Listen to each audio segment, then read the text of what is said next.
Welcome. We're going to discuss one of the very important topics in the field of international trade. The topic is merger and acquisition. In the earlier stages, companies were small in size. The kind of technology they were using was also very primitive. The domestic market seemed to be very large. So companies, whether good or mid-sized, they expanded their market in the domestic arena. They could not think beyond the domestic market because of the size constraint. The domestic market seemed to be very large for these firms to bridge the gap. But beyond a particular time, these companies became large enough and the domestic market seemed to be too small for these companies. A company like General Electronics, a company like Toyota Corporation, a company like Ford Motors, they have to go beyond their boundaries to sell the products because the domestic market seemed to be too small. This happened because of the advent of new form of technology and the productive capacity of these firms to produce goods in mass and large numbers. So the domestic market was not enough to able to grasp all the products. Think of Toyota Corporation. It produces the large number of motor cars, automobiles in the world. The production is basically based in Japan. If Toyota does not strive to sell its product outside Japan, it has become almost impossible for it to sell the product and still sustain a rate of growth in Japan alone. So it has to go beyond Japan and Asian continent to Europe and markets in America to sustain itself. But sometimes a company has the capability of garnering large amount of resources, large amount of reserves over a period of time so that it is able to purchase companies from outside its domain. Instead of going and altogether starting a new company in a new continent, new place, new culture, it takes long period of time to capture the market. So instead of beginning with a new company, you have to look at the option of mergers and acquisitions. Mergers give you the right fillip to come across business scenarios, to strategize and to increase the market share, market base within no time. From a domestic company, it become a multinational corporation within a very few number of years. Over the past few decades, we have seen countless examples of companies such as General Electric, Citigroup and Cisco that have grown very phenomenally and dramatically, built revenues through an aggressive acquisition program. Some large corporations spend years downsizing, strategizing to cost cutting and become entangled in a slow growth rate. So the executives of these corporations are busy searching for more efficient and profitable ways to increase revenue and win market share. The growth options are very few, but growth options are there. One of the options is organic and the other is inorganic. Organic growth is hiring more people, giving them training, expanding the product mix, developing new products, and expanding geographically, creating new markets, coming into new markets so that new sales, new customers can be added. But inorganic growth is an option in which you don't have to create new products. You have to create new markets by acquiring companies existing in the new market itself. So it's an acquisition of another firm, which is often taken, this route is often taken by companies to gain access to new product line, to customer segment, and to new geographical area. But before we go on to more intricate things, we need to understand the distinction between a merger and acquisition. A merger is a combination of two or more companies in which the assets and liabilities of the selling firm, the merging firms, are absorbed by the buying firm. The buying firm may be considerably very different, but it retains the original identity of the merging companies. The merger of equals between Sprint and Nextel in United States is an example. But acquisition is the purchase of asset such as a plant or a division of a company or even an entire company. For example, Procter & Gamble made a major acquisition in the middle of 2005 when it purchased American giant Gillette in order to expand its reach in the consumer products industry, both in European countries and in the United States and beyond the United States. One of the finest management thinkers of our time, Peter Drucker, has written that the chief strategic source of the next 10 years will neither be capital nor knowledge, but the ability to form powerful partnerships. This means resources are going to be augmented. Resources are to be taken the path of growth under new technology and new planning. So capital and knowledge is not sufficient. We need to plan to build and maintain customer bases. The merger and acquisition in various industries is being driven by many cases rapidly changing technology. The change in technology is driving many of deals in high technology markets. There is fierce competition among corporations, which is driving many of the deals in the telecommunication sector. Look at the Vodafone acquisition of Hutch in India, one of the largest deals ever in Indian corporates. The Hutch was completely taken over. The Hutch share is completely taken over by Vodafone for nearly 80,000 crore rupees. The changing consumer preferences is also driving many of the deals in food and beverage industry. The pressure to control cost, the pressure to beef up the product line, the product mix, is also driving many of the deals in healthcare industry.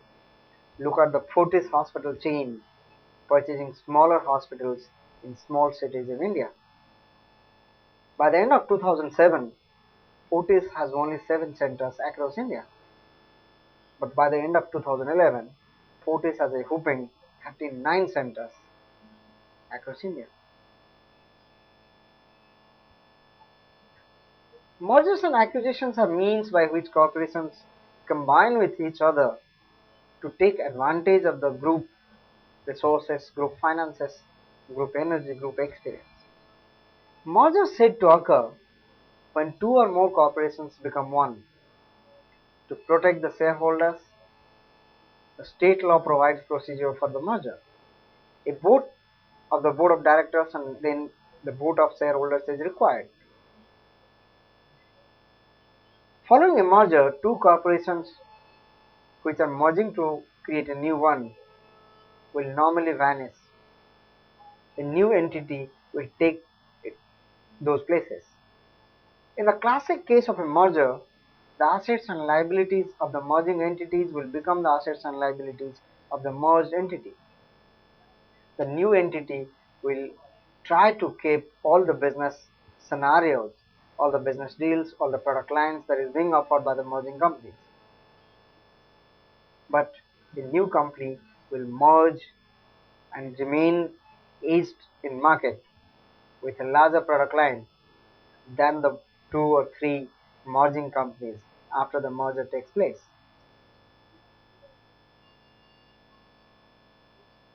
There are several motives behind the incentive of merger. One is the buyer's motive, one is the seller's motive. The buying company looks at increasing the value of its firm. It looks at increasing the stock price or price earning ratio so that it is able to find a growth rate which is larger than that of the expected value and larger than that of the industry itself. To make good investment, purchasing instead of internal expansion is a better idea because you still able to gather large market share from another company instead of going to build it. To build a behemoth, you need years of planning, years of training, years of complete determination on the part of a company. But by acquiring a company, you are suddenly getting foothold into a market which was beyond your control few weeks back. Merger also takes place from the buyer's point of view to diversify the product line. When existing products have reached their peak in the life cycle to reduce competition. So you want to create a monopoly like situation. You want to control the market, you want to control the price somehow. To acquire needful resources, some of the companies have innovativeness etched into their history, like take the case of Apple. They have the resources which others don't have. So they can be a target, but the value is immense. To increase efficiency and profitability. For tax reasons, also we see mergers taking place to save taxes in the long run. But seller, the selling company in the merging entity, will have different motives. Because in case of merger, shareholders of the merging company also become partially the shareholders of the merged entity. So the aim here is to increase the value of owner stock and investment to acquire resource from the other entity to stabilize operation and make them more efficient, utilize underutilized market power, overcome the problem of slow growth and slow profitability. When merging takes place, the new company becomes much larger. Thereby, mass production gains foothold in the market. So there is economies of scale and increase in income proportionately with very low amount of investment. But in comparison, an absorption is a combination of two or more companies into an existing company. All companies except one will lose their identity in a merger through absorption. An example of this type of merger is that of Hindalco Novelis. Novelis is one of the largest aluminum company by the year 2007. But when Hindalco acquired it, only Hindalco remained. So absorption wipes out one company from the business domain altogether. Tata Fertilizers Limited merged into TCL, Tata Chemicals Limited. Tata Chemicals was the acquiring company buyer and TFL was the seller. After merger, TFL lost its identity. The shareholders of TFL become the shareholders of TCL All the assets and liability of TFL was transferred ultimately to the TSL Limited. It's a Tata Group company, both are Tata Group company, but one lost its identity, other becomes stronger because of the acquisition process. There are various types of mergers. We're going to discuss one by one.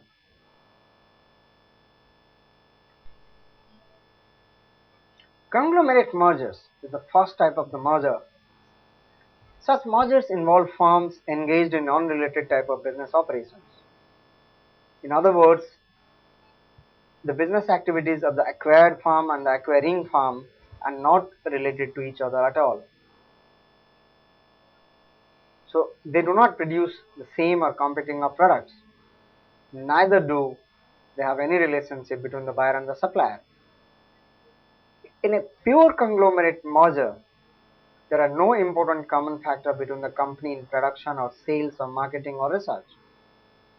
Conglomerate merger takes place because of the need to create more resources, enlarge the capacity of debt taking, and create more synergy, create more product lines. So conglomerate merger is a merger by strategy. This happens all the time within the industry. There are several advantages of the conglomerate merger. One of the major benefits is that conglomerate merger assists the companies to diversify. As a result of conglomerate merger, the merging companies can also bring down the levels of their exposure to risk. The second type of merger is known as cogeneric merger. In these mergers, the acquiring company and the acquirer are related through basic technology, production process, and market penetration. They may be even existent in the same market. The acquired company represents an extension of product line, market participants, or technology of the acquirer. These mergers, these mergers represent an outward movement by the acquirer from its current business.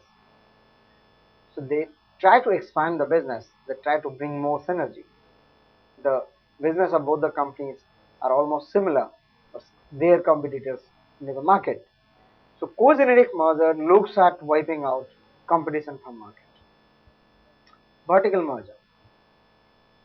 Vertical merger refers to a situation where a product manufacturer merges with the supplier of input of raw materials to it. It can be merger between product manufacturer and product distributor. Vertical merger wipes out any competition if there can be, because some kind of technological difference exists between the supplier and the buyer. Vertical merger violates the competitive spirit of the market.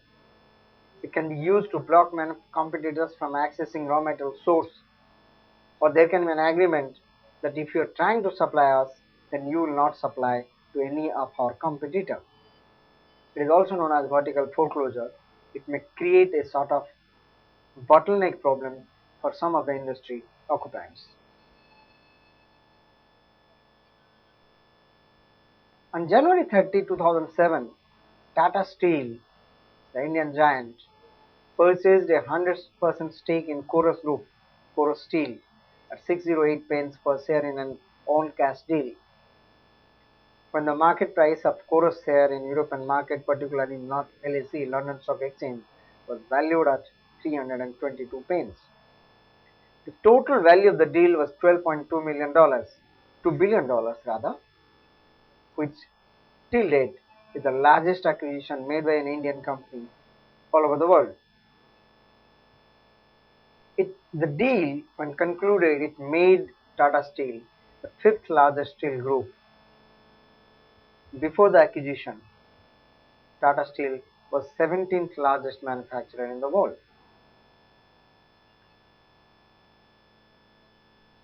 On February 11, 2007, Vodafone agreed to buy out controlling interest of 67% held by Lika Singh Holdings in Hutch SA for 11.1 billion, making it the second largest merger and acquisition deal involving an Indian company.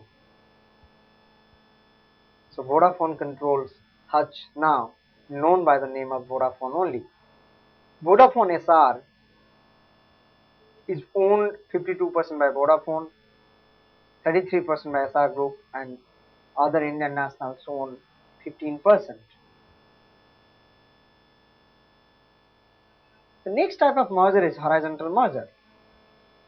Horizontal mergers are those mergers where the company producing similar commodities and goods merge with each other.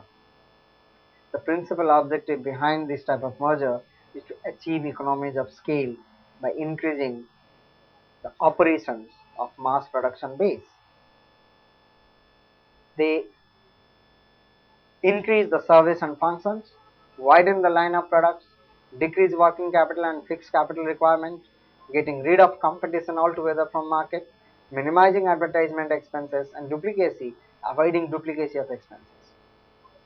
Horizontal mergers often is able to create more market capability and also helps the company to get more dominance in the market, sometimes creating monopoly like situation in the market. Nevertheless, horizontal mergers do not have the capacity to ensure the market about the product and steady or uninterrupted raw material supply. But horizontal market, as I've already said, that it may result in some kind of monopoly and absorption of economic power in the hands of a small number of commercial entities. According to strategic management and microeconomics, the expression horizontal merger delineates a form of proprietorship and control. It is a plan which is going to be utilized by a corporation for commercial enterprise for marketing a form of commodity and service in a large number of markets. So it creates commercial expandability. It creates more revenue. It creates more power for the merging companies. But why do mergers will take place? It creates more power, but in what form? The gains from merger sometimes is also known as synergy. The first step in the merger analysis is to identify the economic gains from the merger. These gains, if combined entity is more than the sum of the parts, that is, the combined value of the merged entities is greater than the value of acquirer plus standalone value of the target. So combined value, if that value is greater than that is added value of both the acquisition companies, will create some kind of synergy. The difference between the combined value of the sum of value of the individual companies is usually attributed the synergy that is created out of merger. The value of acquirer plus standalone value of the target plus value of synergy is combined value. For example, there are two companies A and B. Value of A is 100 and value of B is 50. Value of AB when the merger takes place, it is 175. But under normal circumstances, value of A plus value of B should be 150. So the merged entity's value is synergized by 25. So synergy is value of AB minus value of A plus value of B, which is 25. If a premium of 10 is already paid, then the value of synergy is reduced to 15. So normally mergers takes place if synergy happens to be there. In the absence of any synergy out of merger, there will not be any merger taking place at all. Accelerated growth, viability, sustaining a dynamism, value enhancing capability of the company. Accelerated growth comes in the form of expanding its existing market and entering new markets. Growing operations provide challenges and excitement to the executives as well as opportunities for their job investment and career development. The requirement of creating new markets helps managerial efficiency. Other thing being the same, growth leads to higher profits and increase in market value of the company. The financial synergy also happens to be coming from mergers and acquisitions. Financial synergy refers to increase in the value of the firm that accrues to the combined firm from financial sectors. There are many ways in which a merger can result in a financial synergy. A merger may help in eliminating financial constraints. One of the company may be having a better credit rating and better reserves. These reserves can be utilized for expansion motive. Deployment of surplus cash. Because there is after the merger, the competition element will be eliminated. So because of that, the company will be left with more surpluses. So more surplus can be deployed to create new markets and expand existing markets. A new and bigger entity will have more debt capacity in the market. It will have more long-standing reputation in the market, goodwill in the market. Because of that, more debts can be taken from banks and other institutional investors. Because of lack of competition, lot of elements of cost will go away. Merger will get rid of these costs. So this will reduce some of the fixed costs which was earlier being incurred by the companies. It will create better credit rating for the company, thereby creating credit worthiness in the market. But mergers and acquisition involves cost. External growth, which comes in the form of acquisition, can be very expensive. Sometimes the benefit that will come from merger exceed the cost of acquisition for realizing a growth which adds small value to the shareholders. In fact, it has been found that management of a number of acquiring companies paid an excessive price for acquisition because of their need to satisfy their urge for high growth and large size. It is necessary that price may be carefully calculated and determined so that merger enhances the value of the shareholders. It's not only about the larger size of the company, it also is about the benefit that is going to give to the shareholders and the value of wealth that can be added to the company.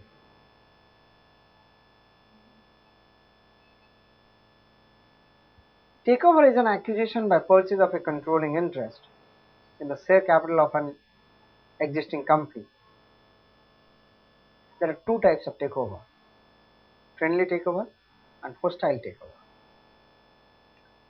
Friendly takeover is takeover through negotiation and with willingness and consent of the board of directors of the acquired company. There is no hesitation and the company willingly selling its shares to the acquiring company. But sometimes when a takeover offer is given to a company, it may not agree to the points introduced, made and negotiated by the acquiring company. So the offer proposal may not actually find takers within the company. But what happens then is that it will prevent the acquiring company from taking over the company. But the acquiring company will not remain silent.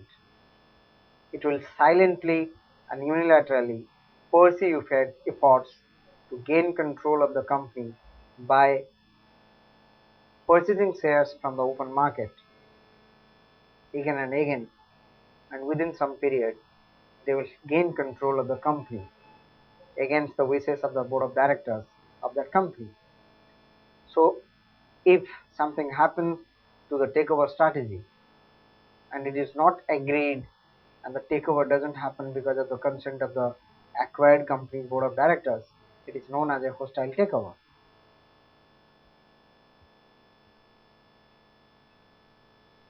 Other than the tender offer for acquiring the company, there can be other methods also. One of the technique which is used to take over is street sweep. This refers to the technique where the acquiring company accumulates large number of shares in a target company from the open market, of course, over a period of time before making an open offer.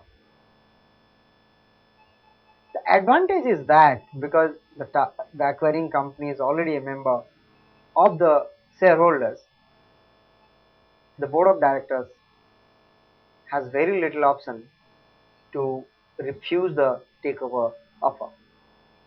The second is bear hug. When the acquirer threatens the target to make an open offer, the board of target company agrees to a settlement with the acquirer for change of control. Because the shareholders may agree to the takeover if an open offer is given to the shareholders.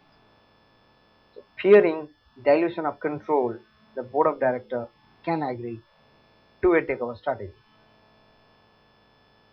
The next is strategic alliance.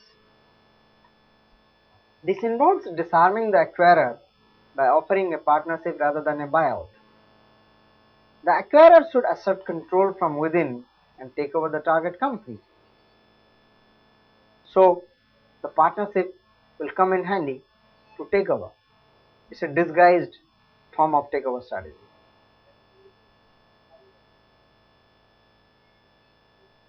Brand power. Brand power refers to entering into an alliance with powerful brands to displace the target brands and as a result, buy out the weekend company. You make them weekend in the market and then buy them. That's what Coca-Cola did to brands like Thumbs Up, Campa in Indian market. By using its brand power, it weakened the local brands and then finally it was able to take over all these brands.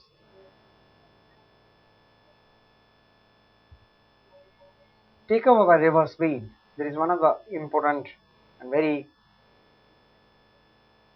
shocking method of taking over. In ordinary case, the company taken over is a smaller company. But in a reverse takeover, a smaller company gains control of a larger company. The concept of a takeover by reverse bid is not the usual case of amalgamation. The company, suppose say company X, it's a larger company, it makes a bid to take over company Y, which is a smaller company, and witnessing financial turbulence.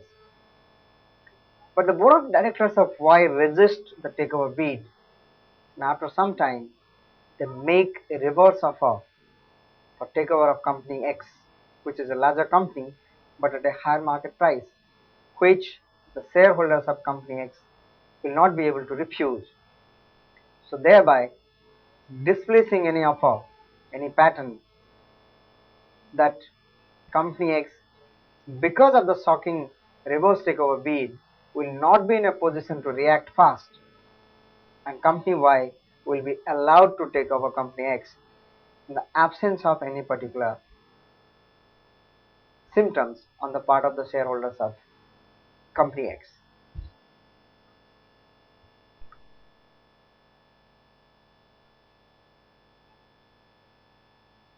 Reverse merger is an alternative method for small and medium-sized private companies to become public without going through the long and complicated process of issuing initial public shares in the market. In a reverse merger, a private company acquires a public entity by owning the majority shares in the public entity, usually more than 90%.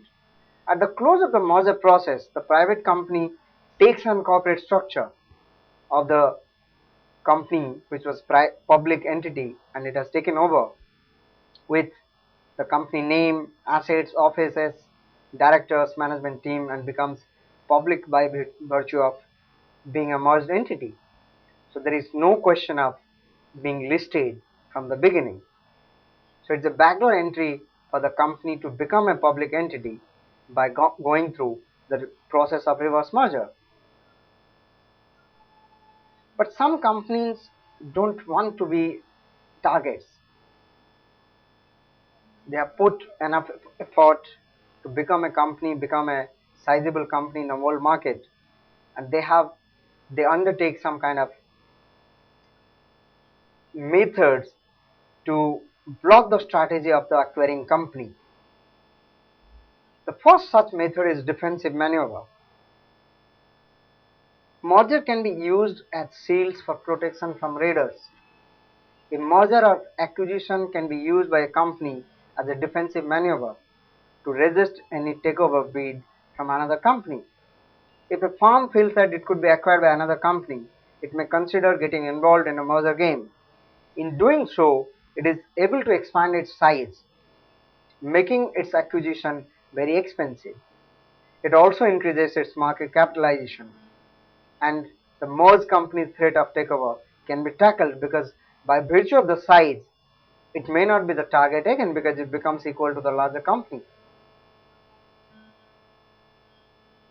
For instance, the merger of Jindal Ferroalloys with Jindal Stripes helped Jindal Ferroalloys improve its share prices from 65 rupees in the market to 170 and created a market capitalization which was 160 shares at up to 550 crores with the help of a swap ratio.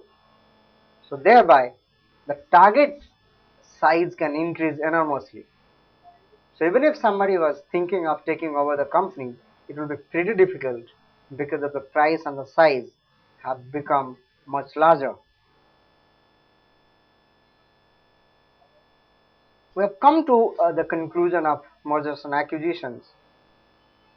Mergers and acquisitions are means of strengthening market share of one's companies. Two companies become one. Either a new entity emerges out of it, or one of them will takes over the other company. But anyway, it increases the market size, it improves the stock price, it creates efficiency and market standing.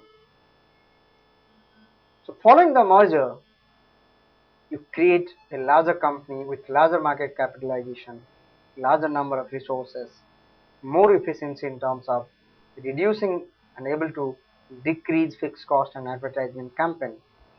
Because of absence of competition from the merging entities, you also gain market foothold. New markets are added, new market share is added. So merger and acquisition, you can call it a backdoor entry of creating new markets, gaining access to markets which was difficult to penetrate. Otherwise, it could have taken long years of planning, long cost, enormous amount of fixed cost, and large amount of human resource. So this can be one of the particular strategy in international trade to tackle size. And finally, I can say size does matter in international trade. So I've come to the end of discussion. We'll be undertaking a case study regarding merger and acquisition very shortly. Till then, bye bye and thank you very much.